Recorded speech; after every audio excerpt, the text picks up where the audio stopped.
Hey everybody, this is Brad Bruce and I'm here with Jace Marsiglia. And you're listening to the 5195 podcast.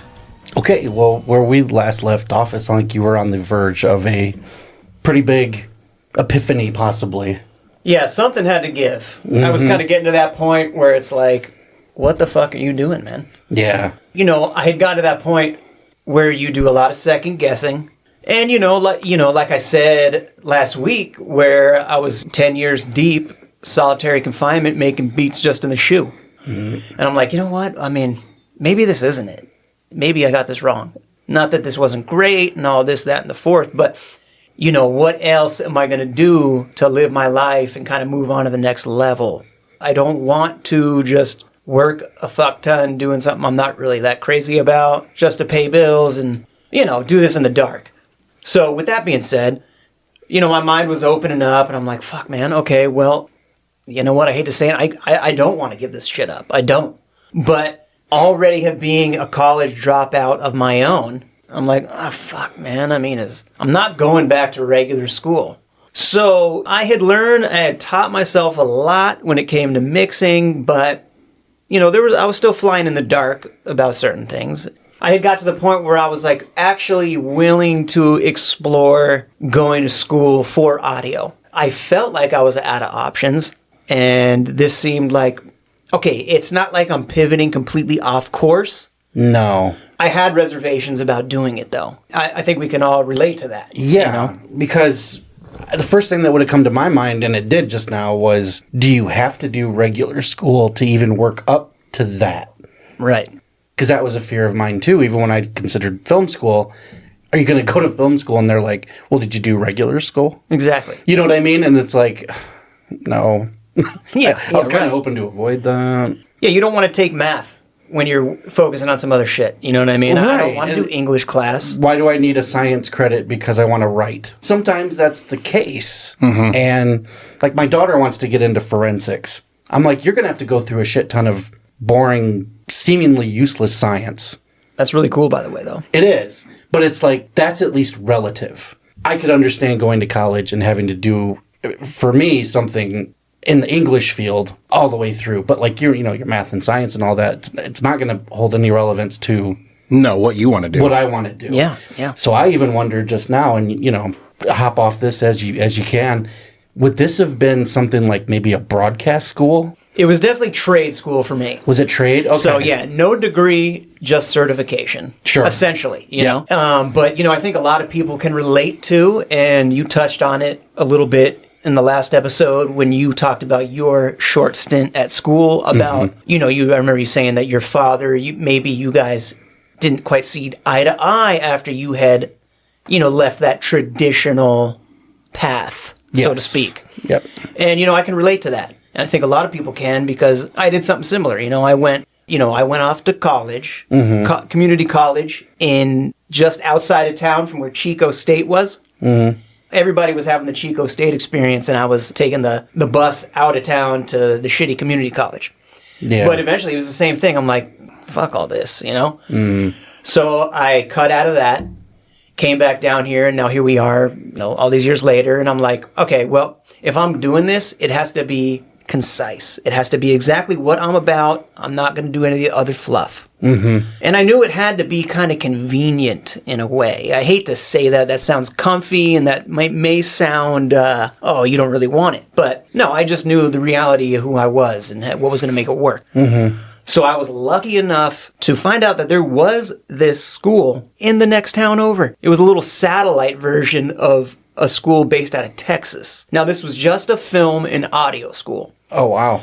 Just those two things, real small. And I'm like, okay, this is what I'm talking about. I'm not going to shove myself into some 55 student class where you're nothing more than a number. Mm-hmm. I need hands-on hours. If I got some questions, I want to be able to just spit them out and we'll talk it out, and then I can figure it out right then and there. I don't learn from lecture. I'm a doer. I like to do things. That's how we figure shit out. Like we said, right. Like you got to be a scavenger. You got to troubleshoot. You got to figure things out. Mm-hmm. This is how we learn. Yeah. So I'm like, okay, if it's going to work, it's got to be like this. I had 3 people in my class, and that was ideal for me because there was plenty of time on the boards. So, okay, So we go to this school, and it's, like I said, real small. And they got a couple different studios. They had some good gear. They had a great mic closet. Like the big pull attraction was this hybrid mixing board. It was analog and digital. It was an SSL duality, which, you know, their big selling point was like, this is the mixing board Dre uses. And, you know, I guess that probably was true at some time. Mm-hmm. I don't get starstruck on shit like that. That wasn't like, okay, great, now I'm about it. But I was just like, all right, cool. I can tell this is a dope board. I know the brand, and this is what I'm talking about. Get me in front of the spaceship and let me fly this bitch, you know? So I did it. I dove in. I had to take the loans out. Was I happy about that? Fuck no. No. Fuck no. I knew the dark side of this for me, you know, but I was like, you know what? I got to do it anyway because I need to keep stepping in the right direction to follow a dream, quote unquote. It winds up being one of those them's the breaks kind of deals. Absolutely. You know, everything else that you described was like the good part. Here's the catch. Yeah, exactly.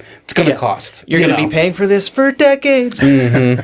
So I dive in, and, you know, I'm grinding through it. I'm fucking loving it. Now, I was a shitty student in high school. I was one of the resource kids, and I can hands down tell you right now that if it wasn't for my resource teacher, Debbie Brody, I would have not have made it out of high school. Really? She saved that for me. I would have ended up at continuation and then been like, fuck this, you know? Right. I needed extra time on tests, and I just didn't learn that way, you know? It wasn't about being dumb. It was just about being on a different frequency, I guess, you know? Mm-hmm. So here we go. We're diving in, and I'm soaking it up. I'm like, you know what? I fucked up things in the past, but I'm going to go all the way in this. I lived in this place.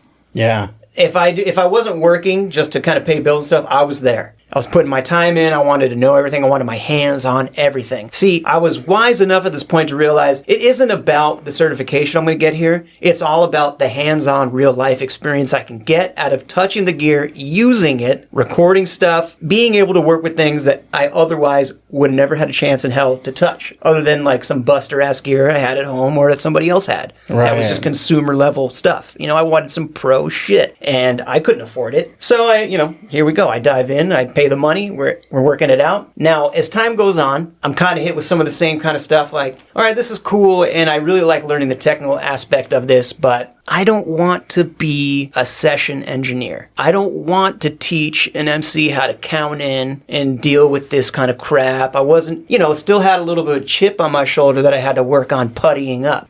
I'm very, very work-oriented. My work ethic is, like I said, I can be a control freak. So I don't want people coming in with a whole entourage just to hang out and take photos like they're living a life that they're actually not. Let's just get in here and let's do this shit. Right. And then you make the life happen from that, not fake the funk, Mm-hmm. So I was just kind of like, fuck this shit. So I started to shift gears. Once I got to the post section of the class, I'm like, this is fucking interesting, man. Because I could still do what I'm doing with making beats, but who knows? I might be able to tap into some different aspect of sound that in a lot of ways is actually a lot more freeing. Mm-hmm. And there's just a lot more ways you can go with it. Talk about the troubleshooting you can do when it comes to sound design and Foley. It's deep. And it also merged with some of these other things I was crazy about. Grew up on movies, loved them, had always had this inkling of wanting to be involved with it somehow, knowing that it was something I was about. Mm-hmm. And I'm like, I got a taste to get my hands onto it. So my post-production instructor was Dennis Elliott. And he was dope. We kind of connected, like he was from back east. That was the type of music I was making. Those were the kind of artists I wanted to work with. So we connected on some music stuff first, but I was also learning a lot from him in this new facet of sound. Now we get to talking a little bit over time. I start to graduate there, and then I get a job there right away, working as just a studio tech, which, is basically you're the bus boy of the studio. You clean up sessions, you put the mics away, you wrap the cables, make sure everything's back at square one for the next session. You help book sessions. You help people out. You help troubleshoot the other students who can't get sound out of the board, those kinds of technical things. And you can add some advice here and there if you've got it to give. All useful and relative anyway. Yeah, practical stuff. Yeah. The nuts and bolts of it, the doing it, nothing show buddy, nothing, you either have it or you don't. Sure. You know what I mean? So he was telling me he had picked up a newspaper and read this article about somebody who had opened up a studio in his town. Mm-hmm. And so I'm like, okay, that's cool. All right, go on. I didn't know where he was going with this yet, but I was listening. I'm like, okay, this is cool, And he was saying, yeah, no, it's a production company. This is film stuff. And he's like, yeah, man, it was fucking cool. We've already done this short film. It was insane. And, you know, this is happening. We have producers. We got things we're working on. We're doing this. When I met this guy, it was like we clicked, kind of like a brother from another mother kind of thing. And back on the hip hop tip, he's like, and he has his fucking Battle Axe Warriors tattoo on his arm. And I'm like, oh, word, okay. This is fucking interesting. But, you know, I wasn't trying to press it. I'm like, if something could happen organically, that's cool. Again, I was trying to play it cool. I wasn't trying to fucking bandwagon this shit. Like, yo, bring me along. Right. I wanted to try and see if there was something I could do to help the situation. I wasn't just trying to be a fucking groupie, you know? Or right. Nobody needs just an extra body laying around with eyes on something when people are trying to do work. I just told you how much I hate that shit, so. Yeah. So I waited it out, you know, and I waited to find out till he had a production coming up. They were working on a short film. And there was this other student who he had no problem saying, hey, how can I get involved? So when I saw him do that and have Dennis be like, okay, yeah, sure, you want to get involved, come up. I kind of had one of those moments where I was like, now you see right there? You see what happened? You were trying to be all cool and shit. You could have just came off it and just said, hey, you know, I'm interested in this. And so I watched somebody else do this, and I'm like, okay, fuck this. And a part of me, I got competitive. To be fair, though, there's a groupie way of doing it, and then there's the cool way of being like, hey, man, if he ever needs a hand, throw my name in the hat. Yeah. And then walk away from the explosion and not look back. Yeah. So, but then I got competitive. I'm like, oh, yeah, motherfucker? Okay, we'll see. I'm showing up, too. So I grabbed Dennis. I'm like, hey, man, you know, I heard you talking about, you know, you guys have this short film you're working on. You know, if there's anything you guys need help with, you know, whatever, you know, I'll come up, I'll push a broom. Let's do it, you know. Mm-hmm. And he's like, all right, well, look, let me see, you know. I think I waited a little bit. I don't think he just jumped on the, yeah, come on up. Because I think he was smart enough to know, like, I'm not going to say yes for a whole group of people that I'm a team of. Right. So I don't know. I can only imagine he probably went back to his team and, you know, they maybe talked about it a little bit before they bring some, you know, some stranger around. And I also believe, now that I think of it, a little bit prior to that, I had recorded a track for a previous short film that they had done, which I know they've talked about with you guys, Vinyl Redemption. Mm. So there was a song that had been recorded. So I did the session for that. Dennis came in on the weekend, and he brought the writer and director with him.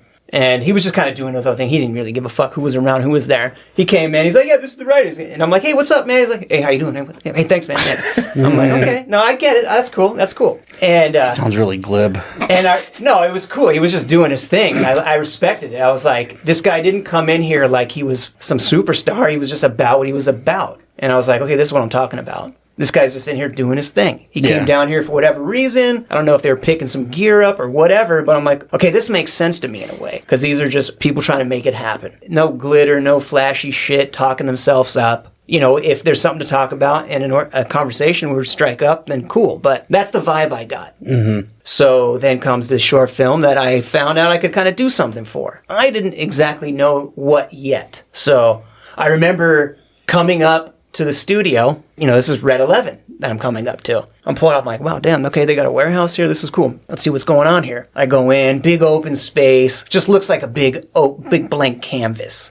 Endless possibilities. You could probably build a fucking 2-story house inside there is what I'm thinking. It was a big It was joint. huge. It was big. It was big. And off towards the back end of it, I could see that there was some structure built. And there was a lot of terms I didn't know at the time. So I just ear hustled a bunch of shit. That first day, it was just like a pre-production meeting in a way, kind of getting the layout, maybe a little bit of blocking. I don't even think there were no actors there at that time. It was, it was pre-production, figuring out blocking and shit. So I think Jeremy was there, showed up, they were trying to figure out some of their shots. And it's funny, you get these first impressions, you don't know who these people are, but then Brad came in, I'm like, okay, and this guy looks a little bit normal. This is a little bit more my speed. He's got a t-shirt on, he's got some fucking tennis shoes. Okay, I get this. I can relate to this shit. Yeah.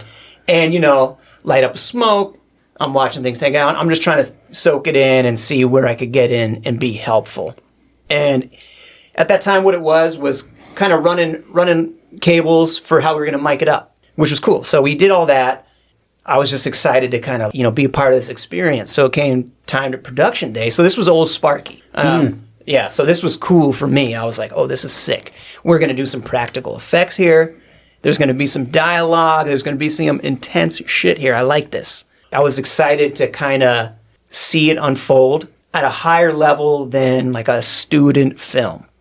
because I'd already been kind of fooling around with some of that with some of the students on the film side of the school that I had been working at and just finished going to. So come production day, we get in there. I'm watching makeup show up. Some people are chit-chatting, talking around. And I'm like, I don't really want to chum it up. I'm not going to force this shit, so I'm going to stay focused. And I'm just getting to work. Make sure these mics are ready. Let's go. Let's work. Then we get it going, and I'm just watching this shit unfold. And I didn't get lost into it until Richard's shit kicked in, which I think that day is what it was like for everybody there. It was cool to watch the two guards kind of banter with each other. It was the intensity that Richard brought to it as he was playing the priest. And I don't know, you had that moment where you just I could have been on the carpet in front of the TV. And that was like we were talking about last week. These moments where you kind of leave your body, but at the same time, everything comes into your body and you're like, oh shit. Mm-hmm. And I was just like, okay, this is an alive moment right here. Everybody here right now is creating something together. Yeah. It was a beautiful collaboration. You were watching the synergy just flow through the entire room. It was great. Because we were all together for one common cause. And, I didn't feel any ego, anything. It was just we were all having a great fucking time and being dedicated trying to put this short film together. Mm-hmm. And I just fucking loved every minute of it. It was dope. It was one of those moments where I was, where you feel like you have this boundless energy. And it was definitely that kind of thing. When I left there, it was super hard to go to sleep that night. I was a fucking super inspired, basically, Yeah. And I couldn't wait for the next thing to pop up. But I also was like, well, you're not a leech to begin with, Johnny. But again, just make sure you're helpful and figure out how you can, how can you help elevate this situation, if anything? Because you know what I mean? There's plenty of people who can do what you're doing half-ass, but what can you bring that's going to be good for this team, good for this project? Take yourself out of it and give yourself to it at the same time. Mm-hmm. I mean, let's face it. I'm doing shit like second AC. I'm making it out like I'm acting in the motherfucker. That's how serious I'm taking it. But I'm just hitting clappers, you know what I mean, and writing stuff on the fucking next scene, close up, medium, this, that, and the third. But that's okay. You were catching the current, man. I was in it. I was just fucking happy to be there. Yep. And so then next was Maternal.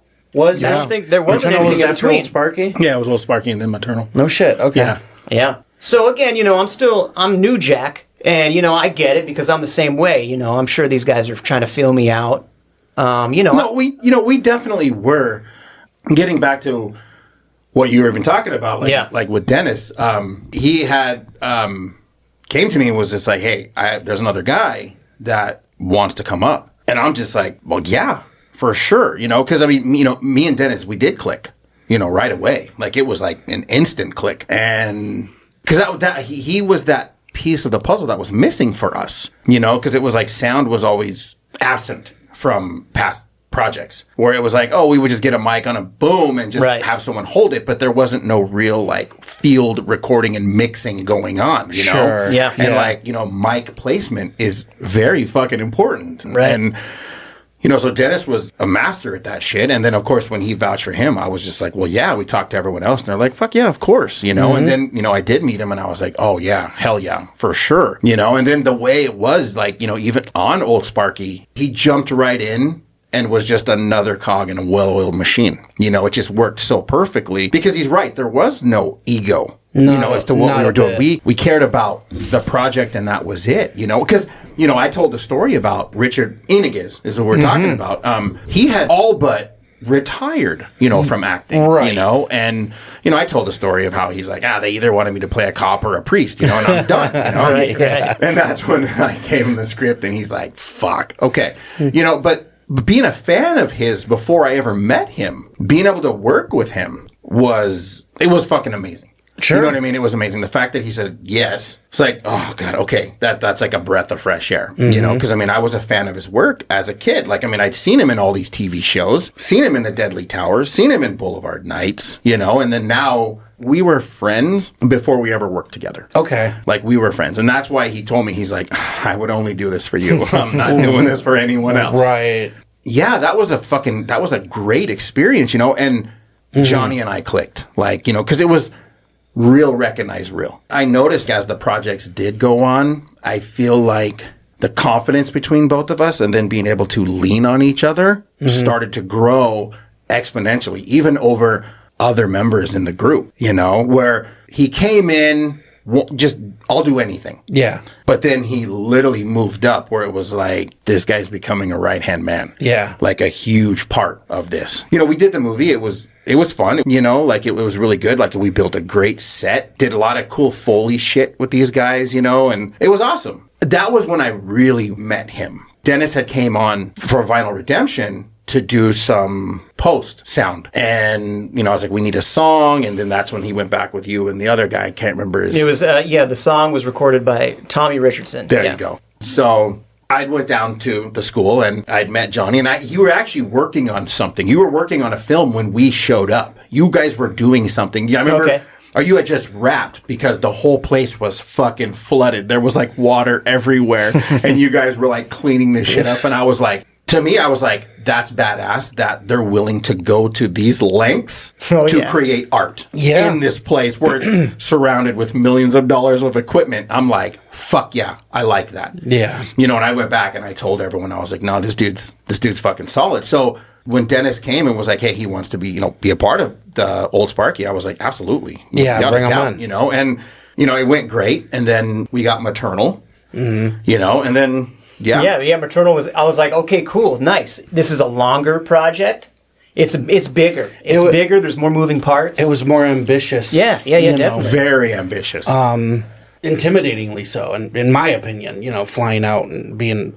That was my first time on a set, and I had the exact same experience you did, where I was just like, nobody here's a fucking diva. Everyone's here to work, and same acumen where I'm just kind of like, well, what do you want me to do? You know, I know I'm the writer, but I'm like, do you need me to move something? You know, roll, pull cable, whatever. You know, I was ready to just do anything because it's infectious, that electricity that flows through when everyone's just focused. Mm-hmm.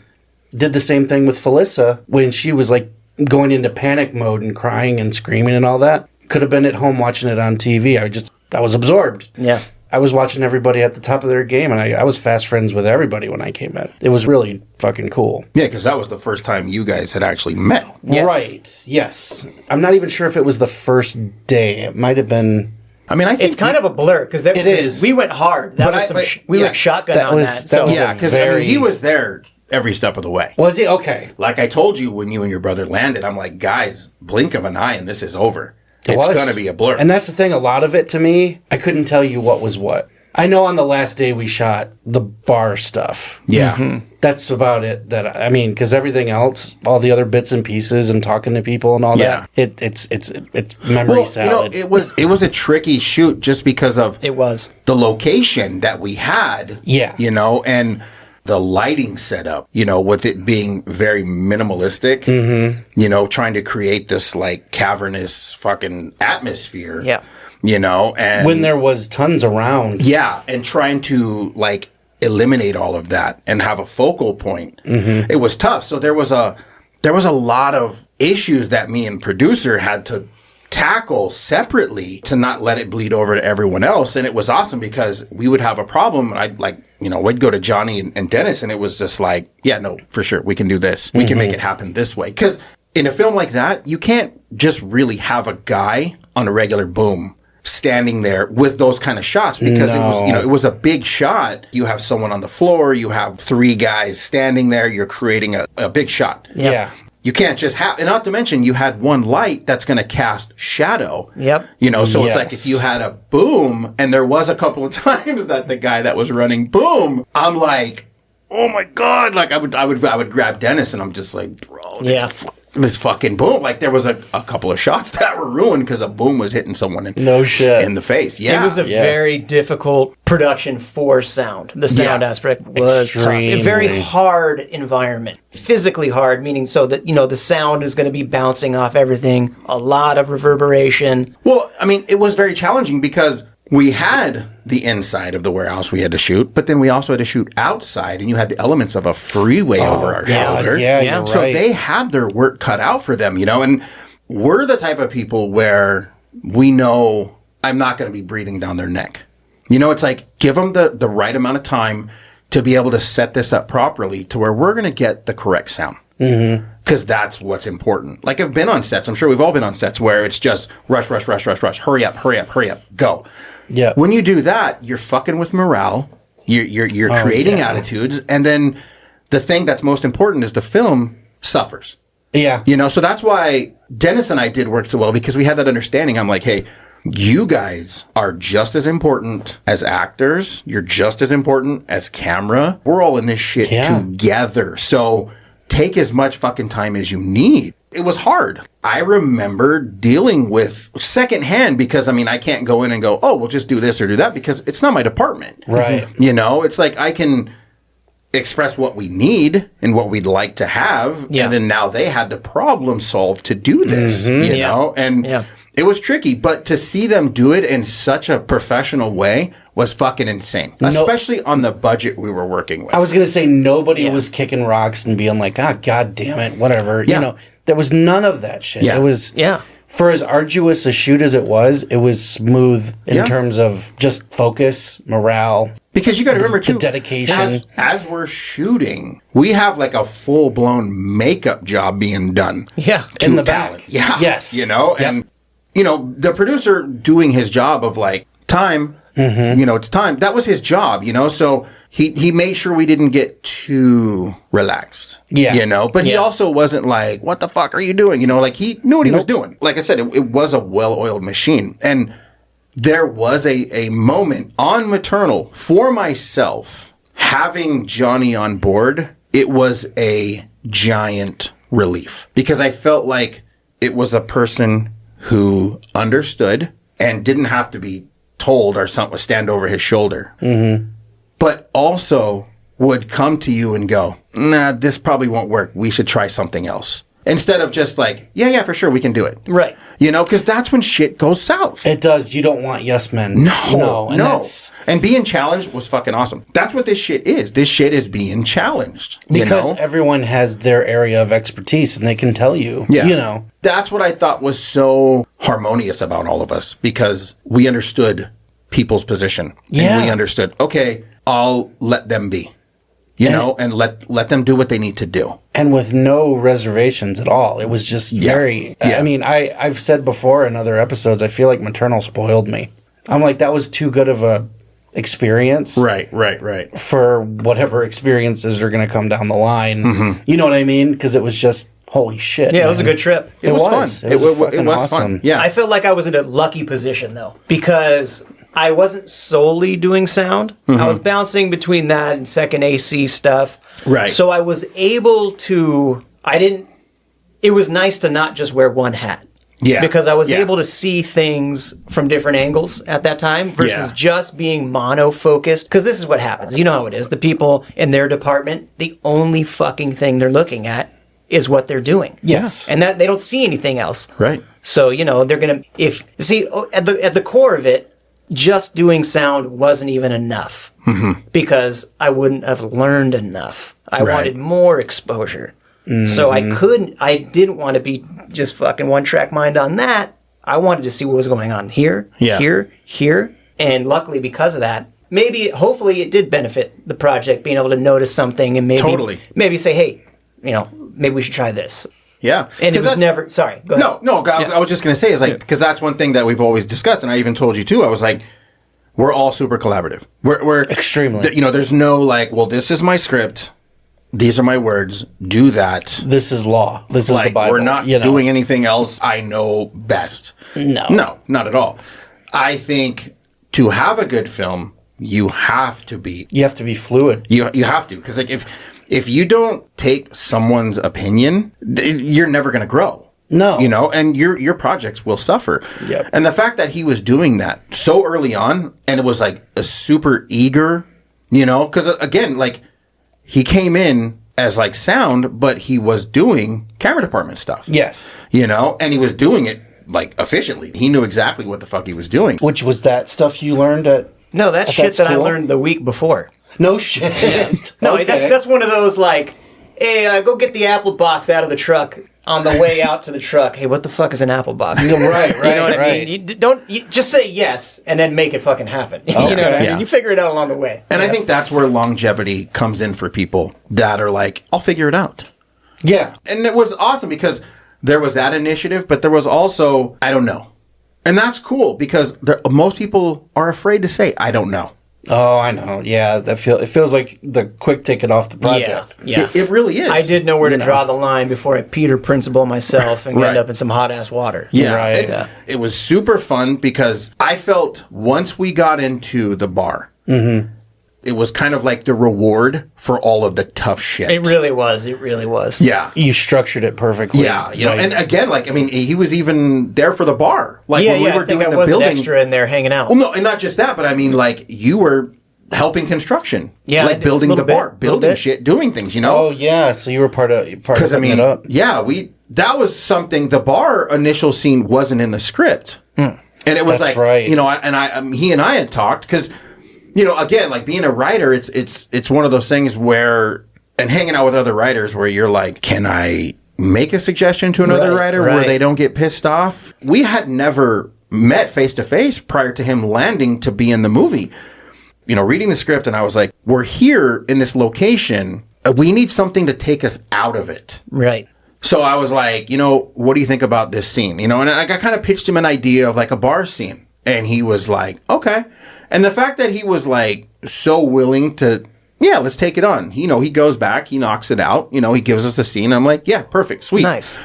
So we go into production, you know, building a set, you know, and like we build the bar and it was perfect, you know, because that was another thing that it was like we had to be careful of while we were shooting because the bar was on set. If the camera moved just a foot, you would have seen all the flats on the back, you know? So it was like, it was another thing where we just added more of a fucking hurdle for ourselves. A possible issue. Yeah, but like I said, getting into the bar, it was the reward for having to deal with all of the shit prior Definitely. to that, you know? And it worked out fantastic. You know what I mean? Like the bar was great. The camera, the lighting, like everything, you know, because even that was a sound issue because, you know, we had two actors placed at a table towards the back of the bar. Mm-hmm.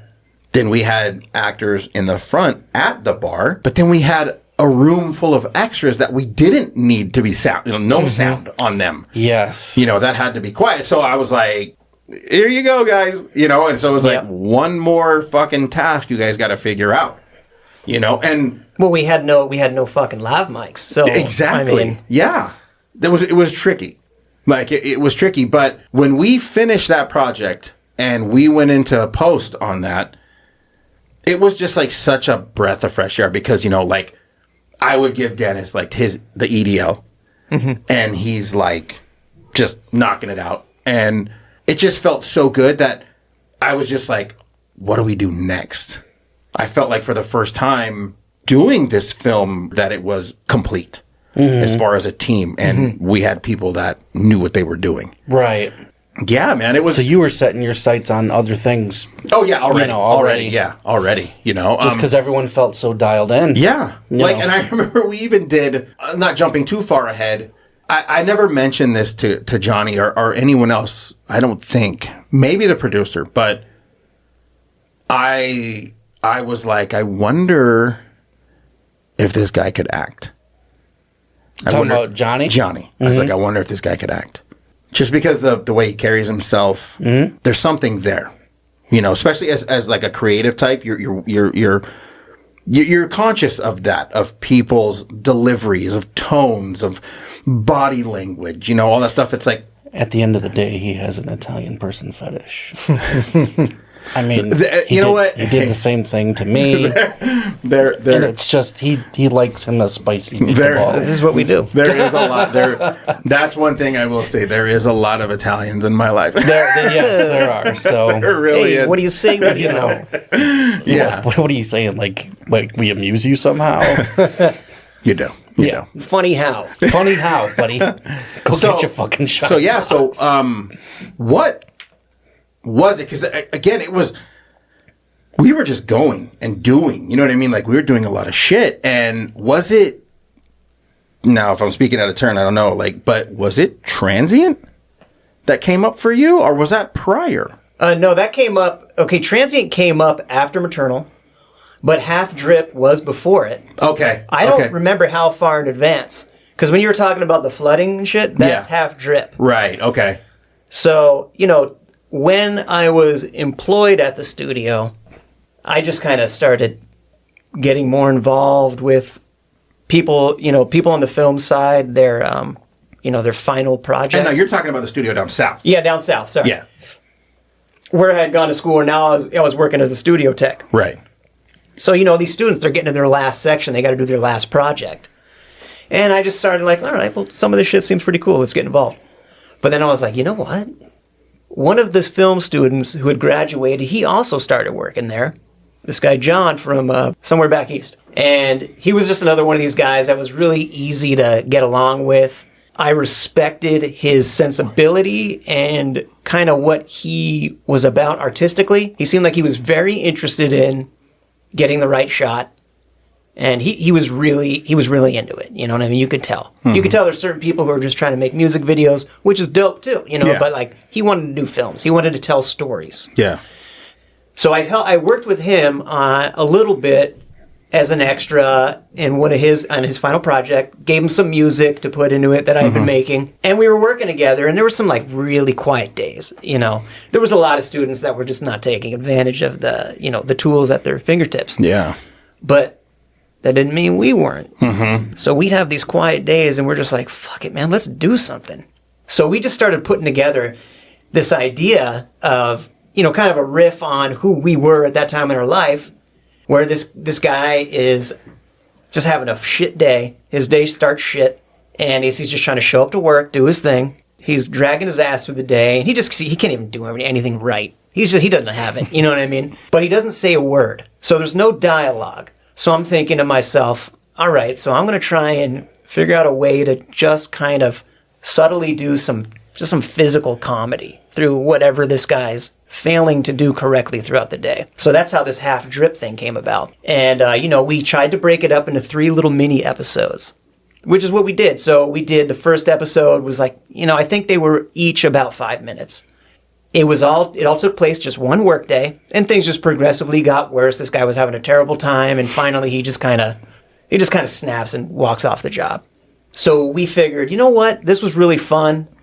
It felt easy to do, it was challenging because, when you said the flooding, it came to a part where we had to kind of make the conscious decision to ask for forgiveness and not permission. So, we had keys to go into this place. So we got there butt-ass early in the morning, hours before anybody got there. And I had filled up a 5-gallon gas tank with water. And I wanted to do a play on the rabid dog episode of Breaking Bad, where Jesse's going in fucking Heisenberg's house, and he's dumping gas everywhere. Yeah. And he's just fucking losing his mind, you know what I mean? So this guy's doing this at his job. Or he thinks he is. Or maybe he isn't. Maybe he's just thinking about it. So that was what that was. So we had to go in there, and I got loose. I fucking soaked furniture. We took pictures off the walls, and like I was overturning coffee tables and stuff, and just trashing fucking full magazines. We were going for it. They were like, "Oh fuck it, nobody's gonna know." Nobody knew. Yeah. And we were able. Yeah. Brad comes in and he's just like sloshy floors. Okay. Yeah. Why is it wet? So anyway. So we said, fuck it, let's boil this thing down and submit it to the San Diego City Beat Film Festival. We're like, whatever, just give it a shot. But they chose it, and they ended up showing it at some theater down in Balboa Park in San Diego. It was super cool to kind of see this as part of this collective that people were doing. And I was just going into it like, you know what? I'm pumped. If I hear one person chuckle, that's good enough for me. That's the reward. Honestly. Yeah. Because I know it was a little quirky and it didn't really have any dialogue. It was missing some things, but I was trying to make up for that with just the style of it. Sure. And, we got a couple laughs, so it was a fucking success. So I'm like, oh yeah, it's on. Yeah. So I wanted to do more. So now, like you were saying, transient. After Maternal, there was a little bit of dead time. We were trying to figure out what we were going to do next. Mm-hmm. We had done a quickie, and I don't even remember what that one was. What was the name of that? Come Here? Come Here. Yeah. We did two, actually. We did Come Here, and we also did Brood Harvest. Oh, that's right. I forgot about completely forgot about that's that. Right, yeah. Little quickies, little short films. Yeah. So I'm like, okay, I don't just want to wait till Red 11 has something going on. I'm just way too fucking inspired right now. Yeah. and I just want to create. So I started, spitballing with another one of the guys I was working with, Marcus McFarlane, this dude from DC area. This guy, he's got one of these super deep ass voices, like you could have been the lead singer of Crash Test Dummies, and but the nicest guy, just really cool guy, really knowledgeable film guy, really into editing, and we started chopping it up on the Grindhouse stuff. And we started getting on this whole tip about, the Grindhouse trailers that were in between the double features for, Planet Terror and stuff. Exactly. And Death Proof. Fuck it. Let's make our own. We missed the boat, but let's do it. Like a fake trailer? Yeah, we wanted to do our own fake Grindhouse trailer. It's pretty So good. we're thinking okay, well, what do we want to do, And for a while, it was real basic. We were really just kind of stooging it. But we came up with this idea about some crazy bum who was going around killing people. And, we had done a bunch of real half-assed shots were done just to feel it out, just to see, is this something cool? Do we want to put some energy into this? And we're like, yeah, you know what? Yeah, we do. So we started writing it out in a way where, again, it's just a trailer. So any dialogue is a cut. This little snippets. It's almost like a highlight. It's all money shots. It is. It's just money shots. That's what's great about that. I had no strenuous writing work to do. And knowing that the vein that it was, it could just be some ridiculous, crude dialogue. Yeah. And just so cliche. Yep. I knew that, where I was at, and I'm like, this is probably about as much as you could bite off right now, okay? Let's take baby steps. So we did. We wrote it out. We ended up going up to Burbank. We took a trip up to, I don't know what the name of this place was, where we got the body parts. Dapper Cadaver. Oh, yeah, that's right. Yeah, Dapper Cadaver. That place was awesome. I had gone there with you guys previously, and then the second time we went, I spent some money and got some stuff, and then went in there, kind of like their scraps bin, and grabbed what I thought might have been useful. Like a torso, a fucking arm, and a leg, and, some of those things. Got a hammer. And got back, we, got some wardrobe stuff, and I'm like, fuck it, I'm gonna buy a weed sprayer. What are the? Yeah, you know what I'm talking about. It's got the different tips. Yeah. Because I had seen some of the practical effects that were going on up at Red 11. Yeah, it's a Hudson sprayer. Yeah, there we go, the Hudson sprayer. I'm like, okay, we're gonna do some blood spray with this. We're just gonna figure it out. We're gonna learn as we go. This is one of those times where no permit, full guerrilla, but I want locations. And we're gonna fucking do it because I grew up trespassing and I grew up running from the cops, and I'll do it again. Yeah. And I'll do it with a smile on my face. This time with a purpose. Yeah. The camera will still be there. Purpose. Yeah. Right. And this time I'll act like, no, we're film students. Different thing. No skateboards. So one of the first nutty shots we decided to do was on the 5 freeway, on the shoulder. So we loaded up a shopping cart into the back of Marcus's mom's van, and we had some kind of some body parts in there, some trash, some hobo stuff. So we pull up by the Oceanside City Limits sign, and we unload this shopping cart. He's all dressed like his bum. We found some fucking 30-pound piece of iron on the side of the train tracks that at the end of it had some rusty chain. And we're like, ooh, this is what he's killing people with. Fuck it, we're going to use it. So he's got this thing. And we did this shot of him. It was like a little bit of a jib shot, kind of a little rise up to kind of reveal the city limits of Oceanside. And it was the transient pushing a shopping cart on the shoulder of the freeway on a fucking Thursday in the afternoon. I can only imagine what some of those people were thinking that were driving by. And that was kind of the point. It was one of those yeah, that's right, this is happening.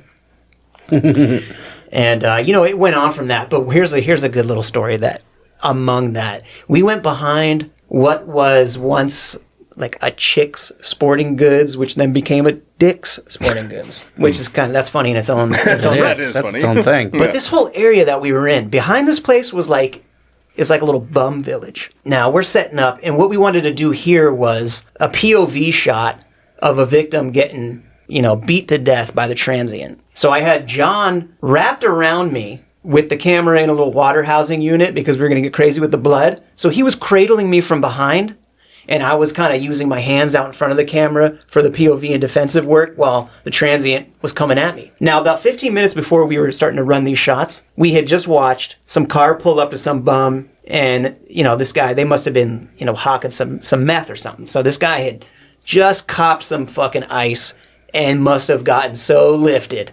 This guy was keyed the fuck up. So we start doing this shot, right? And, I'm yelling, no, I'm getting into it. This fucking guy comes running out of the bushes in trunks in a fucking huge Crocodile Dundee knife. And he comes running up to us. He's like, leave her the fuck alone. Because I was wearing a wig. I was wearing a blonde wig. So he can't tell that he probably looked like one guy was trying to pull me down. The other guy was going to fucking have his way with me. This guy comes running over barefoot, running through some broken glass asphalt after us. Oh, John McClane. Leave her alone. And it was like, okay, go chill the fuck out, man. Oh. And I just remember being pissed that we didn't get him in the shot better. That's the skater in me, because, he's getting interesting fucking B-reel out in the world. Yeah. But nevertheless, I was like, for a lot of people, that might have been a wrap on their day, but I'm like, okay, well, let's just go to another fucking loading dock. We'll just get this done somewhere else. Mm-hmm. Yeah. It was fun. It was really fucking fun. It was crude. It was exactly what you would expect it to be. Cheesy, fun, and B grade. And Grindhouse. What you expect? Grindhouse. It was fucking Grindhouse. Shit. Yeah. But it was cool because we did everything, I did the sound design, I did the score for it, wrote it, produced it, did the Foley, we're fucking slicing up melon. And, we're doing all the fun stuff. Exactly what you would want to do to just kind of get your feet wet. Kind of the goal for me was like, how can I sharpen my teeth? How can I get my hands on every aspect, every department, and see this thing through? Even far enough to where we're like, okay, let's get a marketing thing for it. So we reached out to a few people. Some, didn't give us the time of day, but we had reached out to Ed Repka. If you guys don't know who this is, he is an amazing artist. This guy has been around for a very long time, killing it. Easy work to see, that's easily mass appeal noticed, is album covers for Megadeth. Yes. And he's done Misfits. Yes. And tons of other stuff. But that's how I was familiar with him, because I was a huge Rust in Peace fan, and that was like one of the first things I'd seen that he had done. And so we reached out to him, just real humble, like, hey, man, this is what we're doing. We want to enter this into a film festival. It's free, we're not trying to sell these. We just need a little bit of marketing, This is how much money we have. Would you be willing to try and work with us? And he was like, yeah, it sounds great. Seems cool. We sent him the trailer. He's like, this is fun. Okay, I got an idea. Awesome, dude. Tell me what you want, and we'll see what we can shape up. And he fucking killed it. Oh my god, this fucking poster! I gotta see this shit. It is. Yeah, I'll show you. I'll send it to you. It is fucking beautiful. It really is. Well, it's a Ripka. The poster is 5 million times better than the trailer is. But you know what? That's what Grindhouse is. Yeah, right. That's true. So it all worked out fucking perfectly. Mm-hmm. Yeah. When I saw the poster, because we actually had the poster hanging in the studio for the longest time, and. That, believe it or not, that poster and then seeing the transient is what kind of put a pin in it for me that I was writing our feature. Okay. And I think we had, Garlic and Gunpowder came through, and, I met a bunch of people on that, people I'm still friends with today. Mm-hmm. And last day of filming, I was telling our producer and a couple other people, I was like, I think I know what we're going to do next. And it was in my mind as I was like writing the script, and I didn't tell him for a while, but I was like, I think I want this guy to be one of the leads. Yeah. And I told my producer, and he was like, yeah, I can see that. Had we done Johnny yet? No, I think that we had done that. That was even prior to Garlic. Yeah, I think so. Yeah, that was prior to Garlic. Yeah. But even still, Loke, Johnny was way different than what I was writing. Yeah, way different. Yeah, absolutely. Because I knew you could go there for Johnny, like what you did in Johnny. I knew you had that capability. Yeah, because he was a little more two-dimensional, straightforward guy. Yeah. And what I was writing was like some real emotion. Like you had to go there. Yeah, there was depth. Yeah, and so Garlic came and went, and that's when James Duval was like, what's next? And I was like, hey, I'm doing this. And he's like, fuck yeah, dude, I'm in. Yeah. I sent him the script, and he got back to me super fast and was like, yeah, I'm in, dude. I like this. And then, because, he has a quick part in Garlic as well. Where were you in Garlic? I'm getting shot in the back of the head. I'm in there, like, talk about quick. Yeah. The Kentucky Derby seems long compared to how fucking short I was. Yeah. It could have been anybody. It's the back of my head with a ponytail. And then my blood goes on Jimmy's face. Oh, no, it wasn't. No, Jimmy shoots me. Yeah, and it goes on somebody else's face. Yeah, exactly. I'm actually in there twice. I get shot in the back of the head, and then I'm like also in the background in that restaurant. Okay. With the boxing scene and the blood on the steak. Yeah. So I was like, okay, we're doing a feature. Mm-hmm. And he was like, all right, cool, hell yeah, for sure. And like, you gave him the script, and he was like, all right, cool. And then I was like, so the two guys are Andrew and Keith, and guess what? Yeah. It wasn't nerves, but it was like, oh, I'm acting opposite James Duval. Yeah. Oh, there was a responsibility. Well, I could still remember you sending me a picture of the two of them on a couch during a read. Mm-hmm. I remember just thinking, how fucking cool is this? Yeah. You know what I mean? Yeah. Well, that was the whole thing. I was thrilled for you, man. I was just like, this is going to be fucking dope. Fuck, I was thrilled too. Yeah, that was the thing is like, we did a lot of pre-production on that thing. Like, we did I think we did 3 months of rehearsals and blocking. I think that, man, I think that I probably had the most fortunate insider's addition to being a part of a production as an actor possibly could have. Sure. Which was good and was crucial for me and where I was at with the craft anyway. Yeah. Because helping fucking build the house. You know what I mean? Learning and understanding and feeling the texture of what this story is going to be, literally from the ground up. Yeah, no, it was you were, aside from script, you were there every step of the way. Every step. Right, yeah. And another thing too is there was a moment in our timeline that Dennis had to step down. So True. Dennis had to step down, and yeah. So me and my producer are like, not like, oh fuck, what are we gonna do? I was like, well, I know what our next move is, and it was like, well, we're going to reach out to him to be the head of sound department, and, we asked him and he molded over and was just like, okay, yeah, I think I can do this. Yeah, I molded over in the driveway. Yeah. I was fucking about it. Let's go. Yeah, it was awesome, and so, he had his own sound studio at our spot. And, so it was like, oh man, like I felt bad because I knew what I wanted on both sides. I'm like, obviously you're going to do like post sound. I don't want you doing location sound. Right. I don't want you having anything. You can oversee it. I don't want your head in sound. Mm-hmm. Yeah. I need your head right here in this character. That movie as well is fucking super ambitious. Especially for us coming out, like, doing shorts. And like, I'd always said, they had gradually gotten bigger and more complex. With our first feature, it was like, one location, fucking 4 or 5 guys tops, because like Steve comes in. Yeah. Then we had Dean, it was McDermott. Tight. Yeah, and it was like, we had, I in my mind, I saw this house. Yeah. I saw this house in my mind. And explaining it to him, he was just like, grasped it right away. It was like, okay, so when do we get to work? So I was like, okay, fucking, so let me get this straight. So you're doing sound. Now you're doing production design, art direction as well, because we set decked everything. Not only did we build a house and a bedroom and a fucking full-blown kitchen, Yeah, we were buying art. Yeah. I was going to fucking thrift stores. Yeah. And buying rugs and art and just trying to, This was a furnished house. No, it was a house. And what's funny is we had Richard Inigas come set one day and was like checking it out.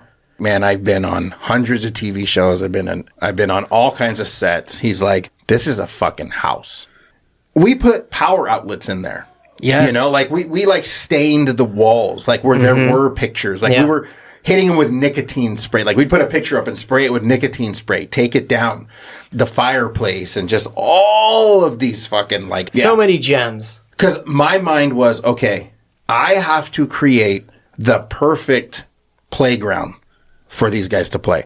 And I'm not taking anything away from the other two actors that were in it, but I knew that it was resting on Johnny and Jimmy's performance, because that was the heart and the soul of this thing, because they were friends as kids and then went on separate paths, and then life brought them back together under very dark circumstances. Yes. So it's like, I don't know you, but I know you. Mm-hmm. You know? And so that's why I had asked Jimmy, I was like, we want to do a lot of rehearsals. Like, you know, how much can I get you? He goes, you tell me how many times, when and where, and I'm there. So I was like, there was never a time where Jimmy was like, nah, I can't make it. Mm-hmm. Wow. I would leave them alone. You know what I mean? Like, I would literally just put them all on set. They had their scripts, and they would just go. You know? And it got... Sounds fucking awesome. And I watched it develop from holding scripts and doing read-throughs to talking and then picking up a script, looking, and then putting it back down, to showing up and just, that's who they were. And that helped with camera blocking. That helped with where we're going to put everyone, because there's no walking in this fucking movie. They're sitting 90% of the time. Really? Yes. They're sitting, you know? And so that in of itself is something that I have to not address. Because it's not a visually dynamic thing. Exactly. Yeah. You know? So that's why I knew there had to be a serious camaraderie. Yeah. And risk and loss.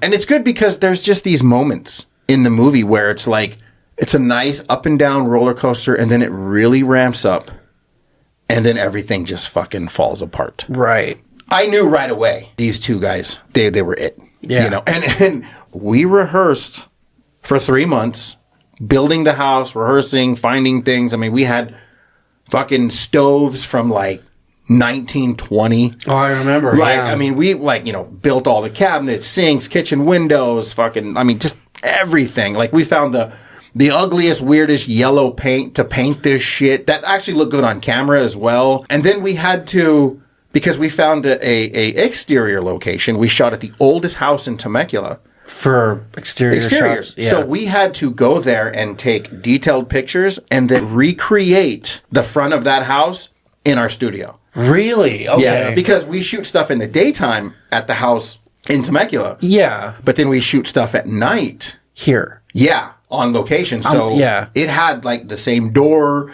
same shit hanging. Everything. Like every fucking the porch light with the way the wires came down. It was so on point. What Yeah. so on fucking point. production, Yeah, you know, and I just wanted these guys to get lost. What's crazy is we did it in 6 days.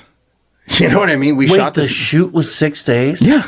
The first thing we shot was a very fucking intense moment of shit falling apart. And then we had a break.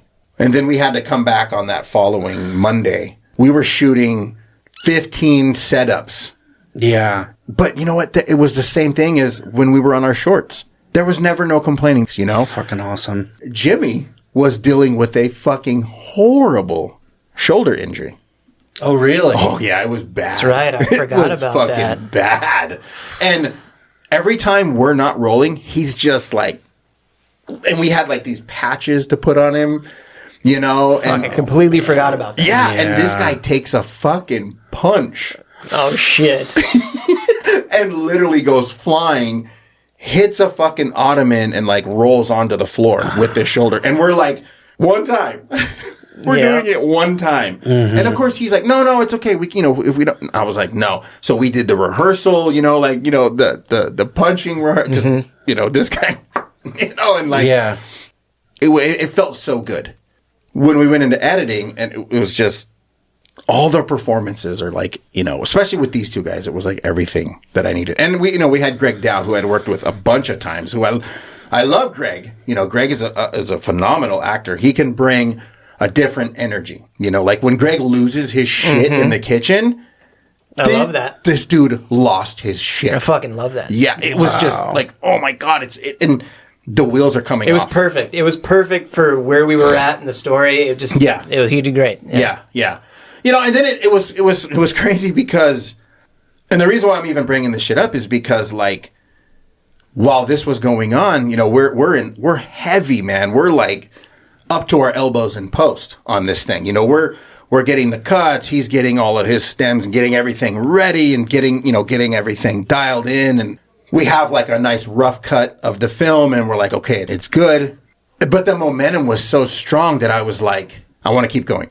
And I'm like, we're doing Vinyl Redemption in the future. Like, that's going to be next. Yeah. You know? And so we struck the house, like the set, and then we started building, while editing, we started building a record store. Yeah. And with a video store attached to it, the back room, all this shit, everything is going. That's when things started to crumble. In the house. Yeah. Yeah. I was like heavily into the ostrich syndrome of I'm going to stick my head in the sand. If I don't see it, it don't exist. Mm-hmm. I didn't want to address it, you know? And there was times where I wasn't going to tell him, I wasn't going to tell anyone else, but there was conversations that me and certain people were having there that it was like, this ain't going good. Wow. Like, this ain't going good. And then it wasn't like we gave up on it. That's when COVID really hit. And we had done cut after cut, and like we needed some strong visual effects for the end of the movie, and we had actually paid someone, and they fucking flaked on us, and we never got them, and then like it just it fell apart, and then the fucking COVID, it's like there's another 2 years gone by. No, everybody there's another shut down. Yeah, Yep. you know, and I remember that's what I had told you because I was still in denial of the fate of what our studio was going to be. Mm-hmm. I remember telling him one day, like, I was just like, dude, like, I want to do something. He's like, yeah, I want to go back to fucking work. Like, I want to be there. I want to do shit. So we just decided to say, okay, fuck it. And we just went back, you know, and we started working on not just Desolate, but Vinyl Redemption. Mm-hmm. Yeah. And then that's when I got the basically like, I'm out, dude. I'm done. Wow. You know? And I was like, oh my God. How do I bring this up? Because I felt responsible. Yeah. You know what I mean? Because I'm like, well, everyone's here because of me. You know what I mean? Like, everyone is here giving their time, their energy, their sweat, tears, blood, everything because of my dumbass. You know? And I'm like, now I'm in this position. Like, what do I do next? Bite. It was tough. I went into a pretty dark place. Yeah. You know? And it was kind of like I just walled it up. It was terrible. Yeah. And I felt like, fuck it, now Desolate, it's never going to come out. You know, and we had gave it so many fucking goes, you know, and it's like such a good, in my opinion, it's such a good movie. It's so much fun. There are lighthearted moments and there are like very impactful moments. And like I said, there was a moment like when we're on set and there's tons of people there. Everyone has tears in their eyes because of a performance. Oh man. See? Everyone is crying, you know, and like seeing it. And then I remember like looking at the monitor and I see Jimmy with like tears in his eyes. Mm-hmm. And then Jeremy slowly pans up to him as he's like wiping him away. Oh my God. It was such a good reserved grab. It was. Yeah. It was so smooth. And like after that, you know, I was like, okay, we're going to be okay. That's what I thought. You know, I was like, we're going to be okay. Like, that was the moment. That was the magic moment, right? It was. Yeah. It really, really was. Sounds like. You know, so. Yeah, and we cried like we were two grown men crying in each other's shoulders after we cut. Yeah, for a long right outside time. the fucking house. Yeah, for a long. And it was even like people were like, "Leave him alone." Yeah. Leave him alone. There's a lot of buildup. You know? There was, and it was so special. Literally to be on that fucking high and then just have that shit crash. Oh, I can only imagine. It was tough. After that, it wasn't that you and I drifted apart. It was just like, well, that was COVID. Yeah, because at that time, still, you and me were the only ones trying to carry the torch for it. That's it. We were the only ones. And we were both super frustrated with, you know, the halt and everything. You know, you with such a different immense weight on your shoulders that you were, it seemed, you know, looking back now, I'm sure, you know, you were still trying to discover how do you even begin to articulate that, actually even recognize the weight of all that, plus the sense of responsibility that you put on yourself. Yeah. And then I felt that too. And I was feeling the same thing. I'm like, oh my God, again? This is another album. You know, this is another album. Right when we're so close to fucking putting the shit out. And then this shit happens, you know? Yeah. Yep. It was frustrating because these were external issues. You know what I mean? These were... circumstantial. Yeah, it was very circumstantial. Very circumstantial. Yeah. Didn't really make it feel any better. No. In it, especially when you're in it. Yeah, I mean, I think that to a certain degree. We probably are still in it, and we're not going to be out of it until we cross our finish line. But that's just the nature of it, you know, and that's, but again, it's like, you know, okay, let's think about that. When did we wrap? When did we actually get that in the can? What year was that? If we're doing this, 18 maybe. 18. Yeah, it was 18. Yeah. So see, but then this is still a topic of discussion. This is still something that we still refuse to let go. Yeah. This is just another and why example. should you? Yeah. I mean, it sounds like it was a transformative experience. It sounded like 100% was because like you're right. Like when we wrapped it, then he and I and Jeremy went into post-production and editing and getting all this shit done. And it was like COVID was one that was just like, okay, you're done. You know? And so we kind of like, just like, okay, now we got to write out this new fucking normal of like, what's going to happen? Whatever like, this is. What are we doing now? Yeah. And then when that kind of like the dust settled on that, it was like, oh, well, we can go back to work. Because like I had told you, there was months where we never even stepped foot in that place. Yep. You know? Yeah. And it was like walking in, it felt weird. I bet. Man, there was so many tears and laughter shared in that place, you know, and so many fun, magical moments. And then stepping back into it, it felt somewhat tainted. Sure. Mm-hmm. It really did. Of course. And after the ball was dropped where it's like, I don't want to do this, it was brought to my attention by another producer, like, hey, I'll stick it out. We'll keep it. But by then, the surrounding area was changing. Yeah. You know? Oh, yeah. And it was like, there's nothing we can do. You know, we're done. Well, you and plus, you know, and to circle back to the fact that we were waiting for other departments to do things for us that at that stage were just truly out of our hands. Yeah. You know, and there was only so much we could do at that point. At that point. And we were fucking doing everything we could. Yeah. We actually made some good lemonade out of some of those down points. Oh, we really Because we did. ended up kind of coming up with some different point of views, and we were able to get some really cool different shots for openings. And, you know, there were some other realizations that were made. Mm-hmm. I mean, because even when we found the house, we didn't go ask for permission. We found this house off of the beaten path, and we just went up and started filming these people's house for the opening. You know, like we're driving in the back hills up in the mountains on dirt roads where it's like we're hugged up against a mountain here, and then, oh, here's a cliff. Yeah. You know, and it's like a dirt road. But it was just he and I, and we're just fucking going for it, you know? And we were giving it our everything. You know, we were fucking always throwing footage in there, throwing ideas, like making sure that, like, you know, all the edits fit properly. Like every cut was right. Like, did we see every fucking shot? Because we shot like crazy. Like, I think I have 6 hard drives full of footage. Yeah. You know, because it was like 4K raw, you know, so it was like hefty. It was very hefty. I felt the cut that we have is the good one. I feel like everything makes sense. There's no boring moments. There's no like, okay, they're just doing this, you know. No, it was because I really wanted to create a feeling of time lost. Yeah. I never really focused on windows until it was necessary. Mm-hmm. You know, it's like a blur. And there's moments where they're talking, and it's just like, yeah, we've been here for like, well, how long have we fucking been here? The way the production mirrored the fucking journey that they went through. It anyway, really you know? did. It really fucking By did. the last day, that was an honest question. How many days have we been here? Yeah. After everything kind of went its course with the film, and this is what we're left with, I have been now blessed with this new sense of completion for it. So, you know, I'm on a different journey of completing it this year. I want this movie to be seen. Get it out there. After everything we've been through, it's like this is an accomplishment that I feel like we need out there. Yeah. You know what I mean? At the end of the day, what you and I went through, because like he said, there were many times where there were just 2 cars in that parking lot. Oh, I bet. Just his and mine. Yep.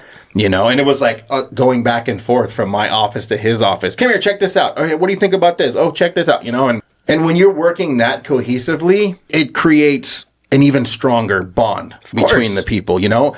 There were things where like I wanted to do and he wanted to do, but we knew we had this certain timeline that like I can't change up a bunch of scenes because that fucks up his whole flow. Yeah. We had to get picture locked, you know? And we knew that, okay, well, if we do this, we can't change too much because then it fucks up hours and hours of work from him. Yeah. You know? And what's funny is we were so clouded and so just like hands on our head, like what the fuck on a couple of scenes that it wasn't until recently that we were talking about how can we fix this fucking problem? Here it is years later. We're at breakfast the other day and I'm like, hey, I had this idea. I think I could fix it this way. And it was just like, oh yeah, we could totally do that. And it would fix the problem. Now we're just going on the momentum of finishing like what we're doing here.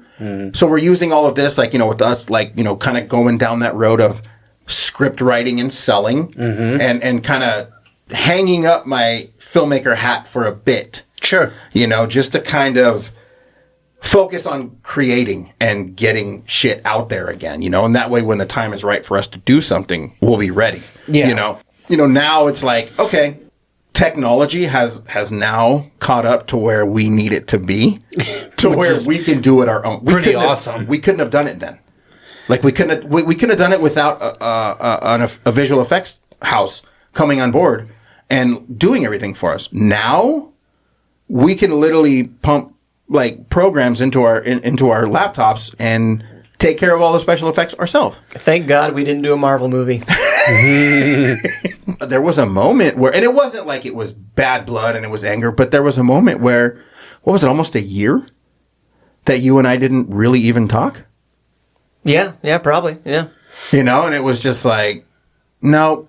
And I hit him up. I was like, dude, we gotta meet up. Yeah. And he was like, I was thinking the same thing. It was a pretty impactful moment, I can say that, you know, when we first met up. And I think it was like you reaching out. I didn't really fill you in too much on what was going on internally with myself over the collapse of the studio, you know? And then I think it was you listening to the show, you kind of heard a different side, like, well, my side. Yeah. Because I remember you reaching out and going, fuck, I had no idea. Like, you opened some shit in me. Right. I could relate to it on a very deep level. Yeah. And so, we met up and we sort of had like a nice little wound licking session over that. It was nice, you know? It was nice. And it gave a good redirect, you know, and a little more focus on, okay, now we're just going to finish this shit and then we're going to do, you know, whatever's next. I can tell you whatever's next. Episode 3 of 3 next week. We're going to have to wrap this one up and conclude the Johnny Romalia saga. Until next time. See you guys.